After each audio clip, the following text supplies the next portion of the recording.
Hi friends, this video shows how to enable Voice over 5G or VoNR. Please don't forget to subscribe this channel. Please like and share the video. Go to settings, tap on the settings app icon. Go to connections, tap here. Tap on mobile networks. Tap on network mode. First we have to select 5G network mode. Select this first option, 5G or 4G or 3G or 2G auto connect. Select it.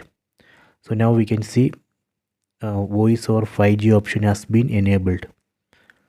So now we can tap here and turn on voice over 5G or VoNR. Just tap here, done. So this way we can turn on voice over 5G or VoNR. You can try this. If you want to turn off, just tap here and turn off.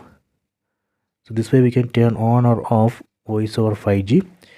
Please try this. I hope you have enjoyed this video. Please subscribe this channel. Please like and share the video.